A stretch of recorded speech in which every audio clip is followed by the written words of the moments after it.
നല്ല ചൂടാവനെ. അരമണിക്കൂർ നടക്കുമ്പോഴേക്ക് തന്നെ ചൂടിന്ന് ഭയങ്കര ചൂടാന്ന് പറഞ്ഞിട്ട് ഒരു 55 ഡിഗ്രി അതിന്റെ മേലായിട്ടുണ്ടെന്ന് പറഞ്ഞിട്ട്. ആരായിരിക്കും? നാട്ടിൽ നിന്നാണല്ലോ. ഹലോ, ആ ഇസ്മായിൽ തന്നെയാ. ഞാൻ നിങ്ങളെ മെസ്സേജ് അയച്ചതിന്റെ പിറ്റേന്ന് ഞാൻ ഗൂഗിൾ പേയിൽ ഇട്ടില്ല 1000 റുപ്യ.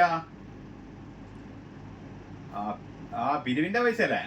1000 റുപ്യ ഇട്ടില്ലല്ലോ.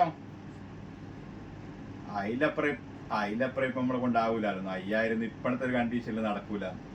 പരമാവധി എനിക്ക് എന്നെ കൊണ്ട് ചെയ്യാൻ പറ്റുന്ന ഞാൻ ഇട്ട് അത്രേ നടക്കൂ ഇപ്പൊ. ഓക്കെ എന്നാല്. നമ്മള് സുഹൃത്തിന് ഒരു പിരിവിന്റെ കാര്യമായിട്ട് വിളിച്ചപാട് തന്നെ 5000 വേണമെന്ന് പറഞ്ഞിട്ട് നമ്മളെ ചൂട് കഷ്ടപ്പാട്, കുടുംബവും ഒക്കെ കൂട്ടുകാരും നാട്ടുകാരും ആരും ഇല്ലാത്ത രീതിയിലുള്ള ഒറ്റപ്പെടല്, അതുപോലുള്ള ഒരുപാട് പ്രശ്നങ്ങൾ, ഇതൊന്നും ആർക്കും ഒരു വിഷയമല്ല.